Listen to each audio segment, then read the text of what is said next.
Wilfried, tu peux lancer l'enregistrement. Alors, bienvenue à tous pour cette ultime conférence autour de l'exposition Filmer les procès. Je rappelle, puisque nous arrivons au terme de l'itinérance de l'exposition, en tout cas de l'accueil aux archives départementales des Yvelines, qui accueille l'exposition Filmer les procès, un enjeu social de Nuremberg au génocide des Tutsis au Rwanda, jusqu'à demain, 22 avril. Ensuite, vous pourrez la retrouver notamment aux archives départementales de la Gironde. Cette exposition est une adaptation de l'exposition audiovisuelle qui a été créée et organisée par les Archives nationales en 2020-2021 sous le commissariat scientifique de Martine Sin-Blimabaru et Christian Delage. Et nous sommes ravis d'accueillir justement ce soir et très honorés Martine Sin-Blimabaru, qui est responsable du département de l'administration des données aux Archives nationales, et notre second intervenant, qui je l'espère ne tardera pas à nous rejoindre, puisqu'il s'agit de Fabien Théophilakis, qui est historien, maître de conférences en histoire contemporaine. Et c'est donc ce soir le regard croisé d'un archiviste et d'un historien que nous vous proposons pour questionner ce matériau spécifique que constituent les archives audiovisuelles. Et en l'occurrence, nous parlerons plus spécifiquement des archives audiovisuelles de la justice, depuis leur constitution jusqu'à leur utilisation par l'historien. Et pour suivre le cycle de vie et donc de production des archives, nous allons commencer par l'archiviste, puisque c'est lui qui est à l'origine justement du recueil, de la conservation de ces données audiovisuelles. Et chère Martine, je vais vous laisser la parole pour que vous puissiez nous évoquer justement dans quel cadre, notamment quel cadre juridique en France nous pouvons capter, collecter ces données audiovisuelles et comment elles sont conservées pour ensuite fournir le matériau de la mémoire historique. Je vous laisse la parole. Merci beaucoup Romain, et puis merci déjà de cette invitation, et je dois dire que je suis très, très heureuse voilà, que cette exposition ait pu être reçue par votre service et qu'elle ait une vie voilà, à travers la France ou même au niveau européen et international, parce que en effet, dès le départ avec Christian Delage, on a conçu cette exposition pour les Archives nationales, mais également pour qu'elle puisse être adaptée sur des lieux où elle fait sens par rapport soit aux instances judiciaires géographiques où elles ont eu lieu, soit par rapport à l'histoire que ces procès évoquent en rapport avec voilà, d'autres espaces. Bon, mais je reviendrai par la suite certainement sur ces éléments. En tout cas, dans l'immédiat, effectivement, pour introduire le propos tel que Romain le suggérait, c'est vrai qu'aujourd'hui, ce que je vais dire est très différent de ce que j'aurais pu dire au début de l'ouverture de cette exposition aux Archives départementales des Yvelines, parce que on a longtemps été dans un régime d'exception où enregistrer des procès était dérogatoire à l'interdiction stricte de faire entrer des caméras ou des appareils photo ou des enregistreurs de capteurs de captation sonore dans les prétoires, interdiction qui avait rompu en 1954 avec la loi sur la liberté de la presse de 1881.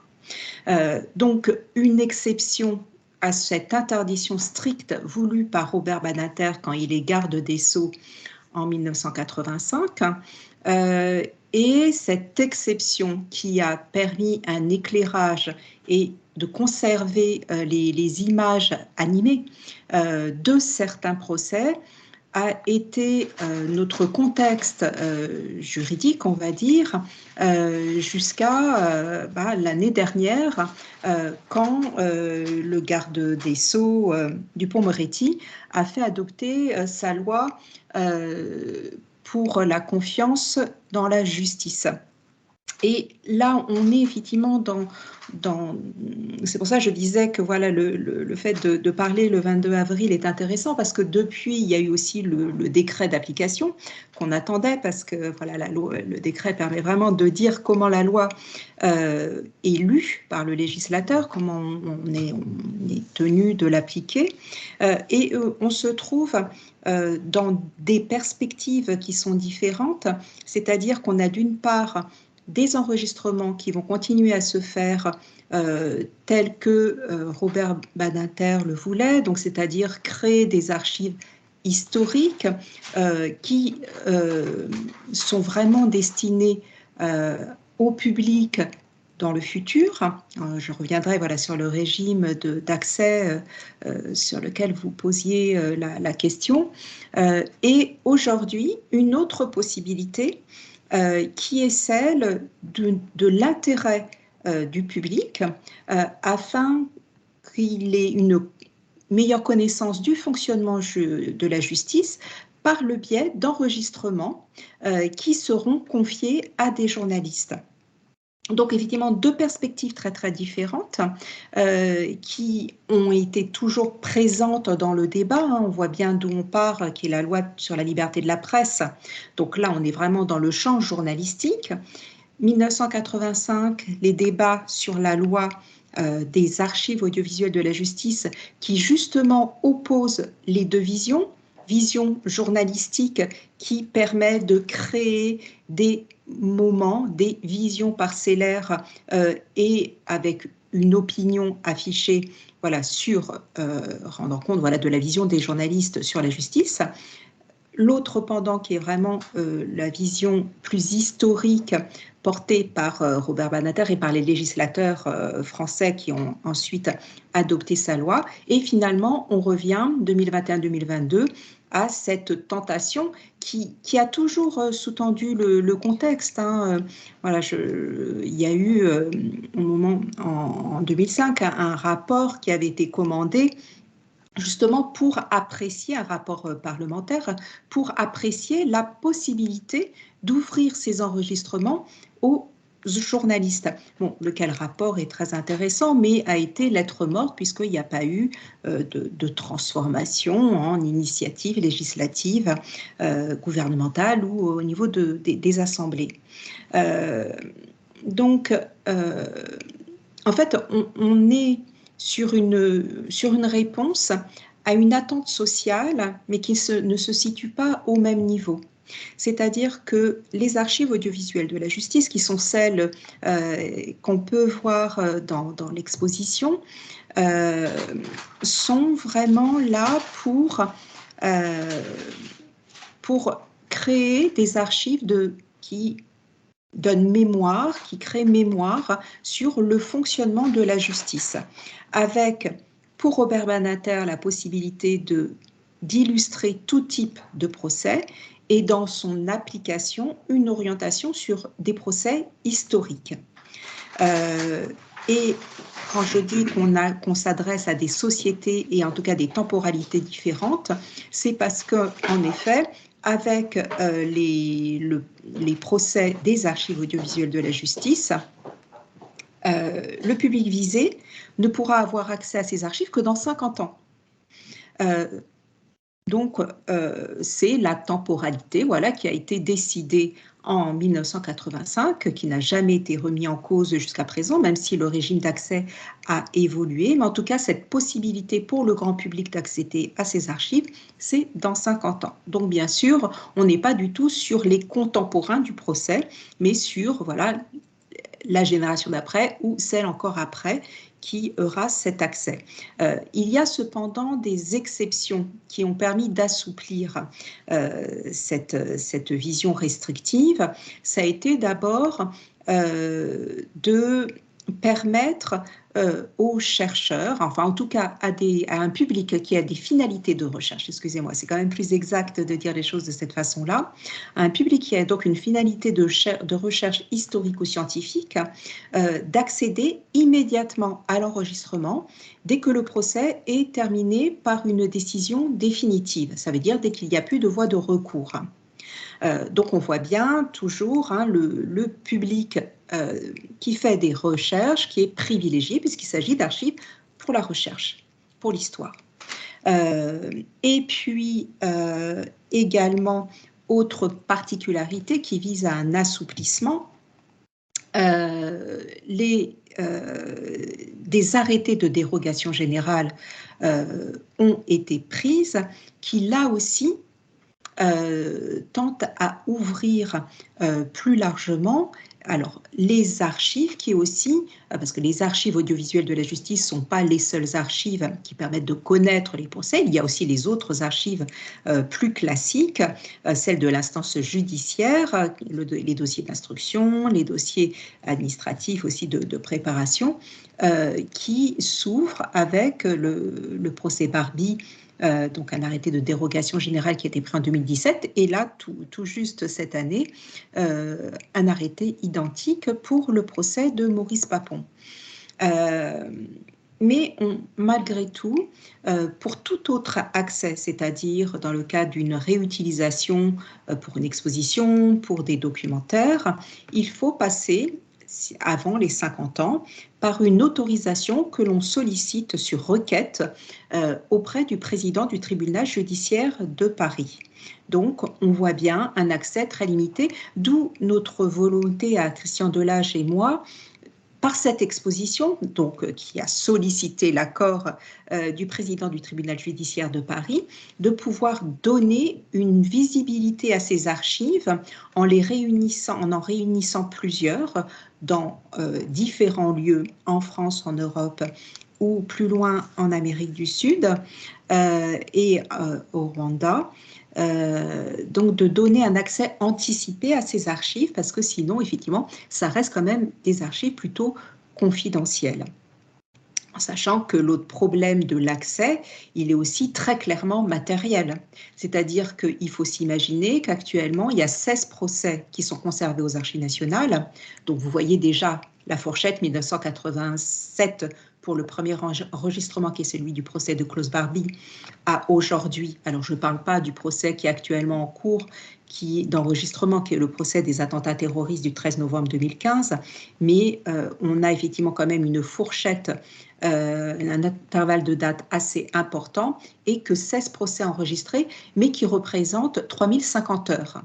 Donc, en termes de la difficulté d'accès, il n'y a pas seulement les restrictions du Code du patrimoine, il y a aussi une problématique qui est vraiment matérielle, c'est-à-dire comment on consulte 3050 heures. Donc, on reviendra peut-être sur cet aspect qui permettra d'éclairer comment on a travaillé pour monter l'exposition elle-même. Et pour en revenir donc à mon propos qui était l'accès à la connaissance du fonctionnement de la justice, qui est donc la perspective de la loi du 22 décembre 2021 pour la confiance dans l'institution judiciaire, une loi qui oriente très clairement une plus grande ouverture, un plus grand accès pour le public en permettant aux télévisions, alors sous certaines conditions, il y a quand même beaucoup de conditions pour que ces enregistrements puissent se faire, mais en tout cas, pour les chaînes qui solliciteront l'autorisation d'entrer dans le prétoire et qui obtiendront l'autorisation de la chancellerie, la possibilité pour un plus grand public de connaître ces lois. Mais je vais peut-être m'arrêter là parce que, Romain, vous avez certainement des questions pour orienter le débat, ce qui va me permettre de jeter discrètement un coup d'œil à mon téléphone pour voir si Fabien m'a répondu. Et je n'ai pas de trace de Fabien Théophilakis. Rien n'arrivait de grave. Oui, plusieurs choses dans ce que vous avez pu dire.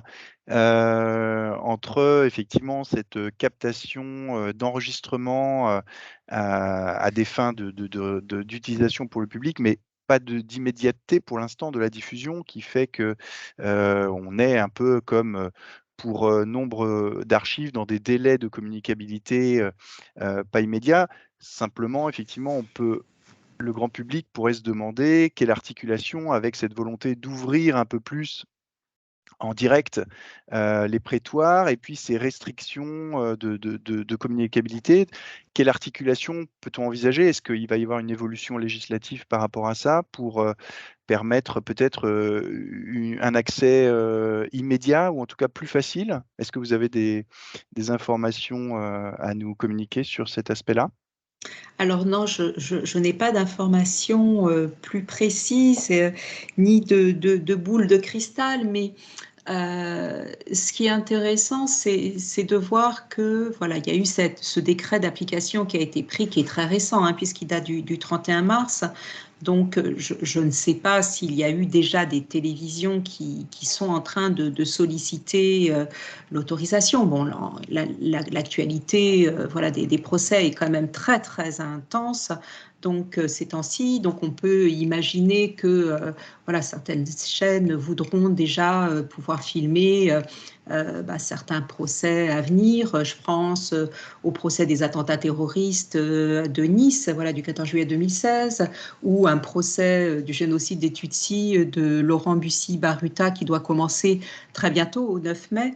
Bon, et d'autres, bien sûr. Enfin voilà, en tout cas, une actualité qui cette année va être très importante. Donc, on peut imaginer que les télévisions vont solliciter, peut-être certaines vont obtenir ces autorisations. Et je pense que à partir du moment où ces autorisations vont être données, où il va y avoir les premières diffusions à la télévision, hein, parce que c'est vraiment de ça dont il s'agit, je ne vois pas comment ça ne va pas créer un appel par rapport aux archives audiovisuelles de la justice, parce que c'est vrai que la juxtaposition des deux va être difficilement compréhensible.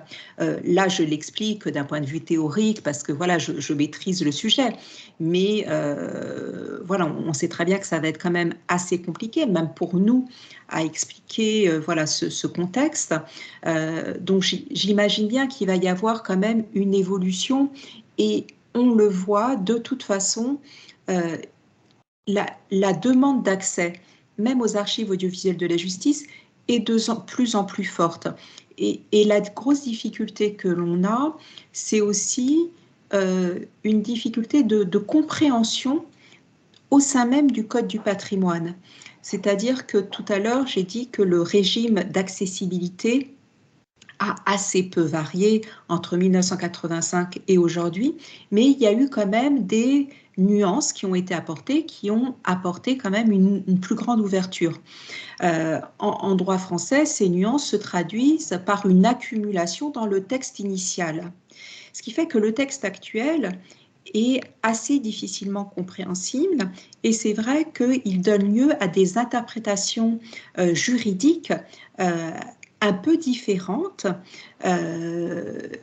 Et je pense qu'il y a un moment donné, il faudra clarifier la situation, parce qu'effectivement, ça, pour nous, professionnels voilà, des archives, mais aussi pour les magistrats voilà, qui accueillent ces caméras à l'occasion de ces enregistrements d'archives audiovisuelles de la justice, c'est assez ardu de savoir quel va être le régime sous lequel les autorisations vont être consenties. En plus, s'ajoute un autre élément qui tient au contexte des derniers enregistrements, c'est-à-dire que les derniers enregistrements d'archives audiovisuelles de la justice qui ont été ou qui sont en train d'être réalisés et qui vont l'être portent donc essentiellement sur les affaires des attentats terroristes des années 2015-2016 ou sur le génocide des Tutsis au Rwanda. Et on est là dans deux actualités quand même assez sensibles, voire très sensibles. Et c'est vrai que ces procès qui vont avoir lieu ou qui sont en cours d'instruction entraînent forcément un regard de celui qui donne l'autorisation de l'accès, c'est-à-dire le président du tribunal judiciaire de Paris, assez différent de ce qu'il a pu être, par exemple, au moment des premiers procès des attentats du génocide des Tutsis, c'est-à-dire en 2014, où ça, voilà, c'était quelque chose qui semblait être un épiphénomène dans l'ensemble des procès. Donc, je pense qu'il va y avoir plusieurs phénomènes qui vont obliger le législateur à évoluer sur la question des enregistrements, c'est-à-dire que ce soit ceux au titre de la loi du Code du patrimoine, donc sur les archives audiovisuelles de la justice, comme ceux au titre de la loi sur la confiance dans l'institution judiciaire. Oui, parce que paradoxalement, on en arriverait presque à un régime. Alors bien sûr, j'imagine qu'il est facilement accordé aux historiens qui demandent l'accès, mais en tout cas un régime peut-être plus compliqué que l'utilisateur lambda qui verrait les procès. Il y aurait une certaine dichotomie entre l'accès immédiat qu'on pourrait avoir via la retransmission de certains procès et puis le chercheur qui devrait faire la démarche de demander l'accès pour déroger à ce délai de 50 ans que vous évoquez. Je voulais revenir aussi sur le point que vous avez évoqué sur l'accès en fait à cette quantité que représentait un procès filmé. Et donc la complexité que ça pouvait apporter pour son exploitation. Est-ce on est dans la même démarche, je dirais, que des archives plus traditionnelles, si on peut parler d'archives traditionnelles, que sont les archives papier, pour lesquelles un travail d'indexation, quel est le travail de l'archiviste pour permettre un meilleur accès, un accès facilité à cette ressource? C'est certain que je dirais que l'indexation est encore plus nécessaire que pour les archives papier. Parce que les archives papier, à défaut, peuvent se feuilleter. Hein, on a l'habitude de lire un peu en diagonale quand on a un œil un peu averti. Donc, il y a ce feuilletage qui est possible. Tandis qu'en archives audiovisuelles, le feuilletage n'existe pas. Il faut effectivement tout regarder in extenso, parce qu'on en a certainement tous fait l'expérience, quand on essaie de faire des sauts de puce sur une bande, très vite, on ne sait plus trop où on en est, et puis on se dit, on a peut-être manqué quelque chose d'intéressant dans la seconde ou dans les quelques minutes qu'on a dépassé. Donc c'est vrai que c'est compliqué. Et de ce fait, l'indexation est primordiale, parce que il ne suffit pas de dire que voilà, sur telle demi-journée d'une audience, il y a eu tel témoin qui sont intervenus, parce que ça ne donne pas le contexte. Alors, bien sûr, si son objet d'étude ou de recherche ou de curiosité porte sur le procès en lui-même, ça paraît un peu moins grave, même s'il faut toujours affronter quand même quelques centaines d'heures à chaque fois. Mais en tout cas, on peut imaginer que la personne qui s'intéresse au procès va peut-être avoir le courage de regarder tout. Puis bon, c'est un peu le jeu, je dirais, des archives. Par contre, ça écarte toute recherche qui porterait sur des éléments qui sont évoqués dans un procès, mais qui n'en sont pas forcément la centralité. On va prendre un exemple avec le procès, voilà, de Paul Touvier, puisqu'on est aux archives départementales des Yvelines. Donc prenons cet exemple. Donc, bien sûr, voilà, toutes des recherches qui porteraient sur la milice, sur le rôle de la France dans la Seconde Guerre mondiale. Bon, bien sûr, effectivement, on va penser à ces archives, mais par exemple, sur ces archives, elles ont quand même, ce procès a pour particularité de s'appuyer sur un nombre de scellés absolument énorme, puisque voilà, Touvier dans sa cavale a toujours transporté avec lui, voilà, toutes ces archives. personnelles. Et donc, ces archives personnelles sont riches en documentation très, très, très, très variée. Alors, des archives vraiment personnelles qui tiennent vraiment à sa famille, à ce qu'il est lui, mais aussi à des documents qu'il a accumulés en fonction voilà, de ses intérêts. Et donc, par ce biais, voilà, moi, je me souviens voilà, de moments dans ce procès où le président, donc, quand il ouvre les scellés pendant l'audience, commente ce qu'il voit, donne aussi une visibilité parfois sur certains scellés par rapport à d'autres. Et donc, cette activité autour des scellés, autour de l'importance d'ouvrir dans une audience de cour d'assises et de commenter oralement ce qu'ils disent, on va pas forcément, on va penser à aller les chercher dans des archives juridiques plus classiques, mais peut-être pas dans le procès, dans un procès audiovisuel. D'où l'importance effectivement de bien indexer pour faire ressortir des choses qui ne seraient pas visibles autrement. Et c'est vrai que ce travail est encore plus important quand les procès commencent à atteindre des durées assez énormes. Pendant longtemps, les plus gros procès ont été, notamment le procès Maurice Papon qui a duré 380 heures. Bon, là, on a le procès des attentats terroristes du 13 novembre 2015 qui est en cours. Il a commencé le 8 septembre. Il se terminera certainement mi-juin. Donc, on va avoir quand même 10 mois de procès. Je ne sais pas encore combien d'heures, mais en tout cas, un gros millier. Voilà, donc là, l'indexation est fondamentale, sinon, en fait, on ne pourra pas du tout accéder aux archives. Donc la question de l'accès a des facettes multiples. Bien sûr. Avant peut-être de laisser les participants poser des questions, puisqu'on évoque un petit peu la façon de pouvoir accéder et donc d'interroger ces archives, on peut se poser aussi la question de leur pérennité dans le temps. Quelle est la spécificité de la conservation de ces archives audiovisuelles? Est-ce que ça nécessite plus d'efforts, voilà, comment on prend en compte le support et le format particulier de ces archives pour en garantir la pérennité dans le temps? Alors effectivement, c'est un sujet qui est général aux archives nativement numériques et qui se teinte de quelque chose qui est particulier par rapport aux archives audiovisuelles.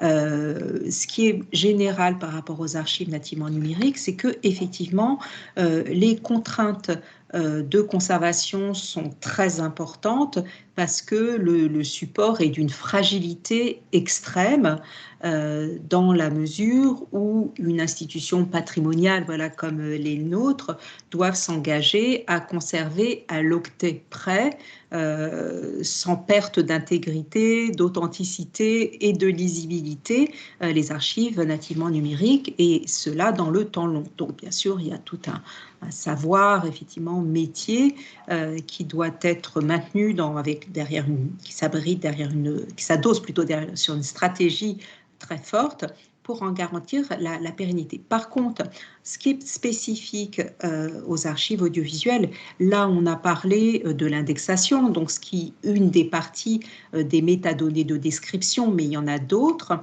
Dans les archives audiovisuelles, il y a aussi d'autres types de métadonnées qui leur sont propres, qui sont aussi des métadonnées techniques. Et ces métadonnées ont d'autres contraintes de pérennisation dans le temps. Donc, quand on parle de conserver des archives numériques ou des archives audiovisuelles numériques, il y a la problématique des données, donc c'est-à-dire le film, l'enregistrement lui-même, mais aussi la problématique de pérenniser l'information descriptive, technique ou de pérennisation, c'est-à-dire la traçabilité de l'archive. Et ça demande en effet une attention très, très forte, un savoir métier important, et pas seulement un savoir détenu par des archivistes, mais aussi porté par des informaticiens, par des juristes, pour conserver voilà, tout ce qui forme les archives audiovisuelles. Alors, effectivement, nous n'avons pas été rejoints par notre second intervenant qui ne donne pas de nouvelles. Donc, j'espère qu'il n'y est rien arrivé de grave. C'est tout ce qu'on lui souhaite.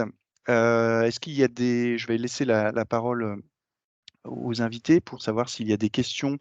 On peut élargir peut-être au-delà des questions archivistiques ou liées aux archives audiovisuelles, des questions sur le procès en lui-même, puisqu'on n'a pas pu aborder forcément du fait de son absence, l'absence de Fabien Théophilakis, on n'a pas pu aborder la question de la réutilisation par l'historien de ce matériau très spécifique, mais peut-être qu'il y a des questions sur le fond de l'exposition, sur les procès qui sont présentés dans cette exposition. N'hésitez pas à ouvrir votre micro si vous le souhaitez et à poser votre question. Wilfried. Oui, rebonjour. Merci beaucoup en tout cas pour votre intervention qui, moi, du coup, en tant qu'archiviste et notamment plus spécifiquement en charge de la diffusion numérique, m'intéresse beaucoup. C'est vrai que notre rôle est de faciliter l'accès aux archives et de ce fait, vous êtes face à cette problématique, comme vous l'avez bien expliqué, d'avoir énormément d'heures finalement de films, et forcément il faut trouver un moyen de le rendre plus accessible par l'indexation. Donc finalement c'est ça, c'est en séquençant finalement ces heures de film et par un système finalement de tags, si j'ai bien compris, d'indexation, c'est-à-dire d'accès à la première minute d'une séquence. Vous comptez finalement permettre aux chercheurs d'accéder plus rapidement aux informations qu'ils souhaitent, si j'ai bien compris. Et ma question, en fait, là, on reste quand même sur un ensemble de procès bien précis qui avaient été donc ces procès filmés pour l'histoire. Ma question, c'est plutôt du coup face à cette nouvelle, au futur versement lié donc, à d'autres films de procès en lien avec cette loi pour la confiance dans la justice qui a été récemment adoptée. Est-ce que vous n'allez pas devoir, du coup, vous retrouver, j'imagine, avec plus finalement de films de procès à traiter et peut-être aussi vous allez vous retrouver avec des problématiques autres, c'est-à-dire ce sont finalement des procès qui vont être filmés, qui vont être diffusés par le biais de la télévision. Et aujourd'hui, j'imagine que tous les procès qui sont visibles sous forme numérique ne sont pas accessibles forcément par une plateforme via un site internet, mais peut-être plutôt en salle de lecture. Et donc ma question, c'est est-ce qu'il ne va pas falloir justement envisager d'autres formes de diffusion dans la mesure où on est face à des procès qui seront même accessibles un jour. Les gens pourront même les enregistrer et ça pourra arriver sur des plateformes comme aujourd'hui des téléfilms, je veux dire. Oui, alors c'est une excellente question qui me permet d'entrer un peu dans la complexité du statut des archives audiovisuelles. C'est-à-dire que là, avec cette nouvelle loi, on est dans quelque chose qui ne se pose pas la question de l'archivage. C'est-à-dire que quand vous lisez la loi ou le décret d'application, nulle part on ne parle de l'archivage. C'est-à-dire que, mais pour autant, ça ne veut pas dire qu'il n'existe pas. C'est-à-dire qu'on va avoir donc des enregistrements qui vont se faire pour la télévision. Les archives de la télévision, ça tombe bien, l'archivage, il est déjà prévu, puisque c'est l'Institut national de l'audiovisuel, donc l'INA, qui assure l'archivage, ce qui est le dépôt légal des archives de la radio et de la télévision. Donc la partie diffusée, donc publiée, est bien prévue, il n'y a pas besoin de rajouter quelque chose. La problématique des rushs est une espèce d'impensé dans notre contexte, qui n'est pas propre à ces archives-là. C'est-à-dire que les rushs produites par la télévision ne sont pas toujours conservées par les chaînes, et quand elles sont conservées, elles restent leur propriété. La plupart du temps, on ignore ce qu'elles deviennent. Je sais que parfois, il y en a certaines qui arrivent à l'INA, pour en avoir discuté avec Agnès Magnin, qui a longtemps été directrice des collections à l'INA. Voilà, je sais qu'elle a pu déjà collecter un certain nombre de rushs, mais c'est assez rare. Donc en fait, ce qui me trouble dans cette double loi, c'est que on a deux extrêmes, c'est-à-dire qu'on a une loi qui est pensée pour l'archive et on a une loi qui ne pense même pas qu'il va y avoir des données qui vont être collectées sur des procès qui vont devenir la propriété des chaînes et sur lesquelles l'instance publique, quelle qu'elle soit, pas seulement judiciaire, n'aura pas la main. Donc effectivement, ça se pose la question de que vont devenir les rushs si elles sont conservées si elles sont détruites, il n'y a pas de souci.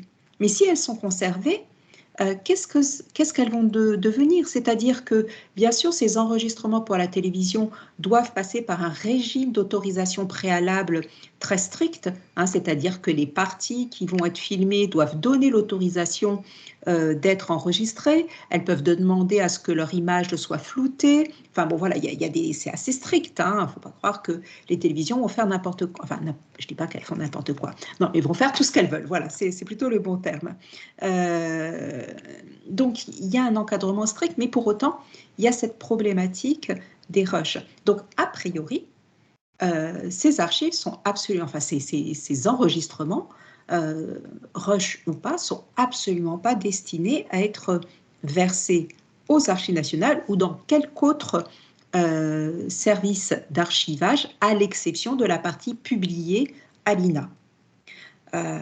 Voilà, et peut-être juste pour faire un petit point sur ce que vous disiez tout à l'heure sur les plateformes, c'est certain qu'il y a des expérimentations, il y a des institutions qui sont un peu plus au point, mais on le voit bien par l'exemple, par exemple, de la Bibliothèque nationale ou de l'INA, c'est-à-dire au sein de l'INATech, donc sur le site François Mitterrand, le moyen encore le plus fréquemment utilisé pour accéder reste un poste informatique, mais mis dans une salle de lecture. Finalement, les solutions les plus innovantes viennent de plus petites structures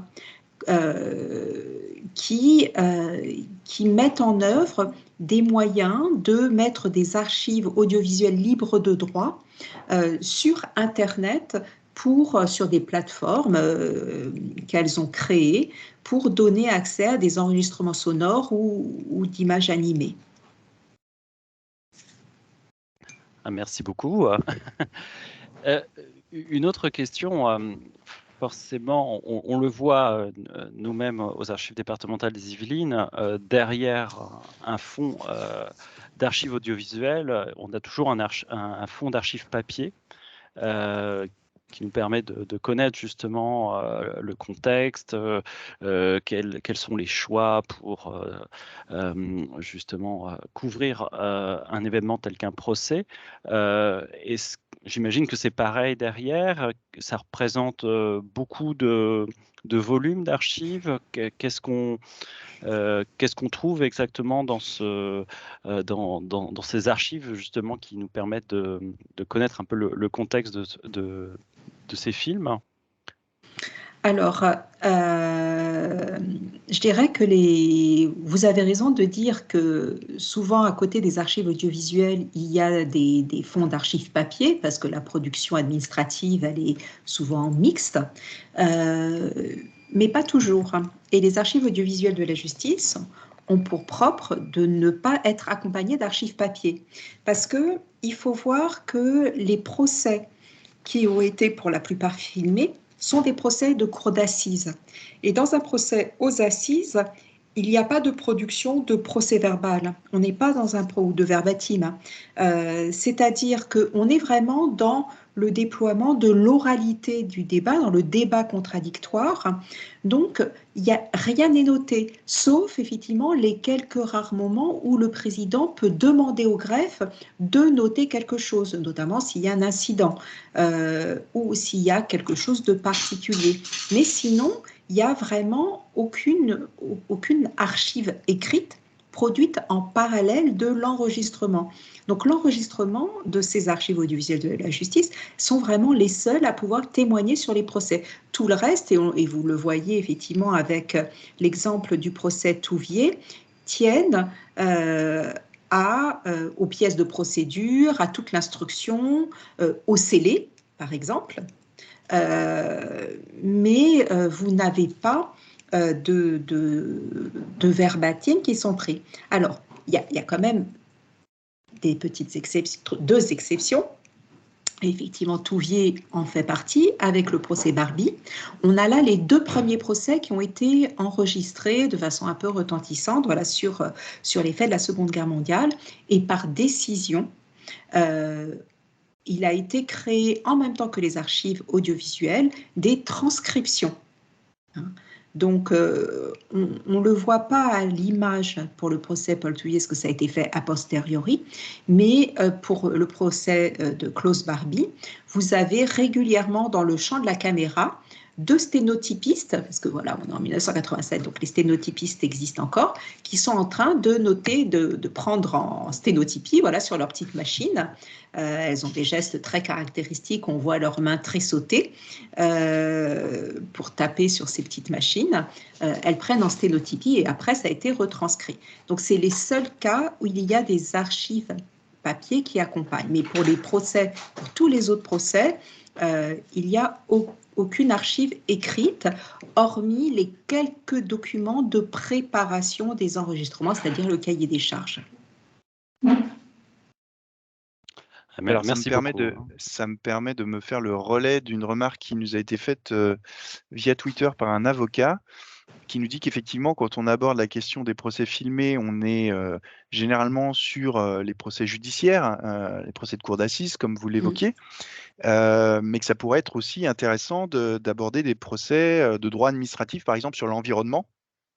Est-ce que ça, c'est des choses qui, dans l'état actuel du droit, sont prévues? Ou est-ce que c'est quelque chose, justement, dans la volonté d'élargissement, permettre qu'au-delà des procès judiciaires, on puisse aborder d'autres thématiques qui peuvent, elles aussi, présenter un intérêt pour la mémoire? Oui, non, mais absolument. Alors, c'est là où moi j'ai un regret, c'est-à-dire que quand vous prenez la loi Badinter du 11 juillet 1985, qui a été retranscrite presque en droit constant hein, dans le Code du patrimoine de 2004, il y a une vraie volonté de sa part de créer des archives sur tout type de procès, que ce soit des procès judiciaires, des procès administratifs, des procès des hautes cours. Donc, rien ne doit échapper au champ possible de ces enregistrements. Mais comme il y a une demande préalable qui est déposée soit par les parties civiles, soit par le parquet, pour que l'enregistrement ait lieu, il se trouve que à chaque fois qu'il y a eu un accord qui est donné par le président de la Cour d'appel de Paris, puisque là on est au niveau de l'instance judiciaire, hein, sinon c'est à chaque fois en fonction des différentes instances, à chaque fois il se trouve que c'est voilà, les types de procès qui ont été enregistrés. Donc les procès Seconde Guerre mondiale, il y a eu AZF, il y a eu le sang contaminé, il y a eu le génocide des Tutsis, les Chiliens, enfin bon, des procès un peu particuliers. Par contre, ce qui est intéressant de regarder, c'est en 1985, donc quand la loi est adoptée, et jusqu'en 2014, il a été créé, et il existera jusqu'en 2014, une commission qui doit donner son avis sur l'enregistrement des archives audiovisuelles de la justice. Et dans les archives de cette commission, qui sont conservées aux archives nationales, il y a bien sûr les dossiers sur lesquels la commission s'est prononcée favorablement et qui ont débouché sur les enregistrements qu'on connaît aujourd'hui. Mais il y a aussi les quelques dossiers, il n'y en a pas beaucoup, voilà, mais il y a quelques dossiers qui ont été qui rendent compte de demandes sur d'autres types de procès, qui peuvent être des procès, on va dire, voilà, criminels, des procès d'escroquerie, enfin, voilà, des procès, on va dire, d'une justice plus ordinaire, qui ont été déposés, mais qui ont été déboutés parce qu'effectivement, l'intérêt historique n'avait pas été déterminé, enfin, n'avait pas été jugé par la commission comme étant suffisamment patent. Donc, je suis complètement du même avis que cet avocat. Moi, je trouve ça très, très dommage qu'on n'enregistre pas, au titre des archives audiovisuelles de la justice, là, je parle des archives que je connais, d'autres types de procès parce que, voilà, il y a eu d'autres... il y a d'autres instances qui existent en France qui sont quand même très spécifiques à notre organisation juridique et qui sont très, très intéressants et encore moins connus que les procès aux assises. Oui, on voit bien que l'intérêt peut différer de l'intérêt à long terme, enfin l'intérêt peut-être immédiat peut différer d'un intérêt à long terme. Voilà. Est-ce que il y a donc d'autres questions? N'hésitez pas. Alors, j'ai encore une question, désolé. Je ne sais pas si vous pourrez me répondre, mais le fait qu'un procès soit filmé, est-ce que l'attitude des personnes, notamment je pense des avocats, change par rapport à un procès qui n'est pas filmé, justement? C'est une question que je me pose parce que je me dis c'est aussi finalement une manière de défendre, puisqu'on est quand même, il y a ce qui relève, bon, les juges, etc. C'est forcément plus, leur attitude, je pense pas, change beaucoup, mais pour évidemment les avocats des différents partis, c'est aussi pour eux une façon voilà, de vendre et de montrer leur aptitude à défendre une affaire. Alors, cette question, effectivement, moi, je l'ai posée à une présidente, voilà, de cour d'assises et à un procureur général, puisqu'en 2021, donc, on a animé, nous aussi, un séminaire, voilà, dans le cadre de l'exposition aux Archives nationales. Et quand j'ai reçu Bruno Sturlez, donc, qui a été le procureur général, qui a poursuivi l'accusation sur le procès de Pascal Sibicangua en 2014, et également la présidente Xavière Simeoni, qui a été la juge au moment du procès en appel Angenzi Barreira, donc en 2018, je leur ai posé cette question en leur demandant est-ce que ça a changé quelque chose, le fait de participer à un procès que vous saviez filmer par rapport au nombre des autres procès que vous avez suivis. Donc tous deux m'ont dit que bien sûr au début, la première journée, ils y pensent. Et ensuite, effectivement, ils oublient complètement la caméra parce que voilà, ils sont là pour toute autre chose que pour s'occuper d'être filmés ou de leur apparence. Pour les avocats, je ne pourrais pas répondre directement à la question parce que je n'ai pas eu l'occasion d'en discuter. En tout cas, pas directement. J'ai eu une discussion assez directe avec une avocate au moment du procès des attentats terroristes de janvier 2015, qui a été aussi filmé, qui a eu lieu donc fin 2020, où elle regrettait plutôt ne pas avoir accès aux enregistrements pour justement un peu s'en servir comme une matière voilà, sur laquelle elle aurait pu appuyer son travail. Donc ça, mais ce n'était pas sur la question de ce que faisait l'enregistrement à sa façon de plaider. Alors, je parlerai plutôt peut-être pour esquisser une réponse, mais qui aura, qui sera à la dimension de ma propre subjectivité, hein, puisque effectivement, je n'ai pas eu le retour d'un avocat. C'est par rapport à ce que j'observe au sein du procès actuel, donc celui des attentats terroristes du 13 novembre 2015.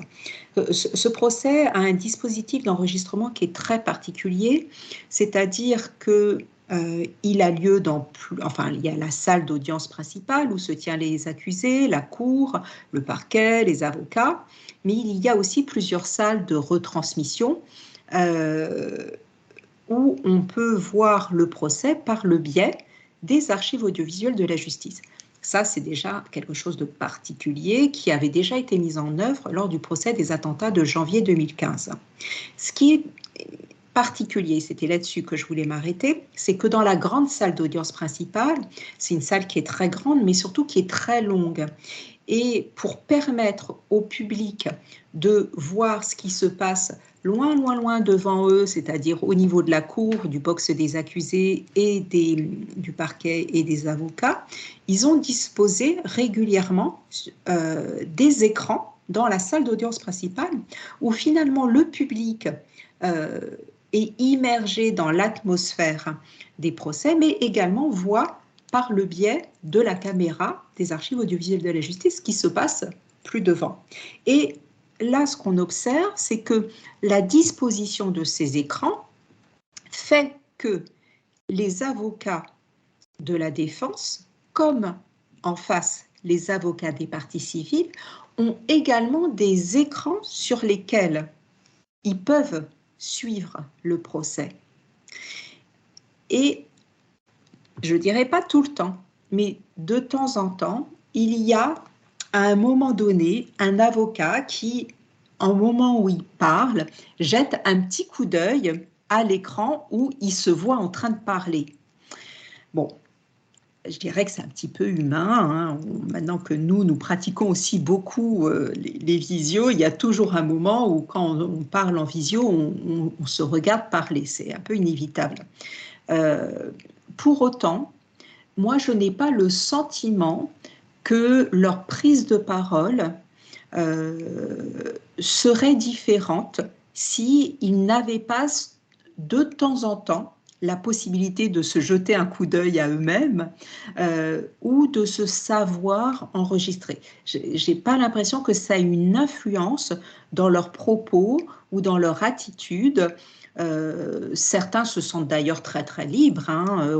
Moi, j'ai déjà vu effectivement les avocats de la défense qui, en s'adressant aux accusés lors des interrogatoires, plutôt que d'être en face, contournent les bancs des avocats de la défense pour faire face aux accusés et s'adresser directement à eux, faisant fi de toute caméra, etc. Donc, j'ai pas le sentiment que même à leur niveau, c'est une influence. En tout cas, pas durablement sur le cours d'une journée d'audience qui dure quand même plusieurs heures. Hein. Mais c'est une supposition. C'est vraiment à confronter avec l'expérience des avocats qui vivent ces procès qui sont enregistrés. Du côté du parquet ou des magistrats du siège, on avait eu l'intervention dans des précédentes conférences de M. Pierre Kramer, qui avait été avocat général lors du procès de la dictature chilienne, et Monsieur Olivier Laurent, qui avait présidé la cour d'assises, et qui nous ont confirmé que voilà, un procès de cour d'assises, ça se prépare, il y a une tension préalable qui avait été sans doute accentuée par le fait de savoir qu'il y avait la présence des caméras, mais qu'une fois lancés dans le procès, ils avaient complètement oublié les caméras, et que dans tous les cas, ça n'avait absolument pas changé ni leur liberté de parole, ni la façon dont ils fonctionnaient habituellement au cours des procès auxquels ils avaient pu participer ou qu'ils avaient pu juger. Juste une dernière question, si je puis me permettre. Mais il semble, en tout cas, les plaidoiries des avocats sont généralement pas retranscrites lorsque bien sûr, les procès ne sont pas filmés. On sait qu'il y a certaines plaidoiries qui sont quasiment historiques, comme celle de Robert Badinter, par exemple. Il y a quelques années, Mathieu Aron, un chroniqueur judiciaire, avait notamment fait un travail de collecte auprès d'avocats pour retranscrire dans un ouvrage ces grandes plaidoiries, comme il les appelait. Je voulais savoir, est-ce que vous savez si aux Archives nationales, il y a un projet de collecte euh, je rêve peut-être, hein, mais de ce type, parce que c'est assez intéressant. Ça représente, enfin, il y a à la fois une vision portée par certains avocats qui sont amenés même à avoir une carrière autre que celle d'avocat. On a d'ailleurs un bel exemple avec notre actuel garde des Sceaux. Voilà, je voulais savoir si y avait une réflexion un peu proactive du côté des archivistes en charge de la collecte au niveau national. Alors, non, on n'a pas pensé à ce type de collecte,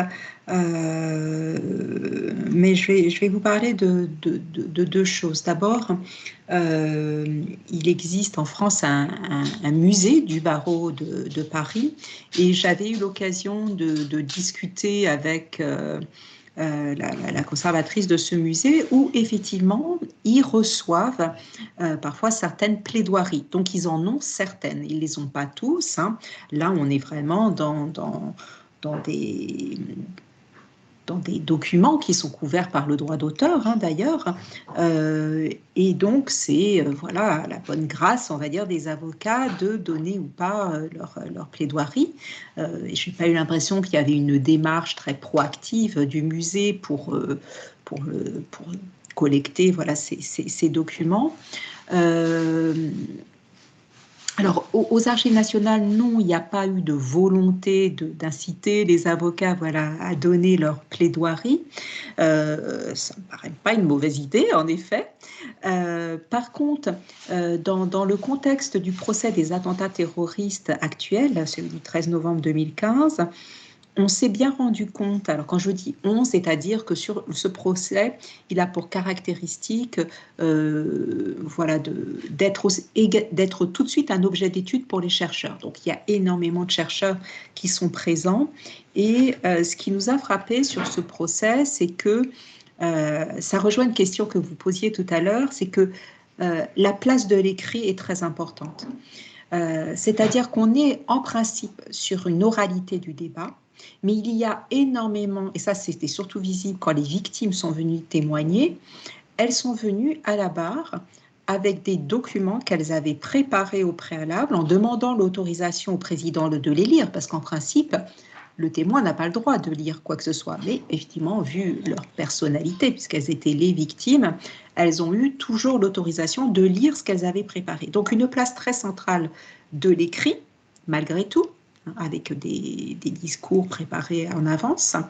Et à ça, il y a effectivement le discours de l'avocat. Alors, le discours de l'avocat, c'est compliqué parce que le propre de l'expression de l'avocat, c'est, pour en avoir discuté là pour le coup, c'est d'être dans l'oralité.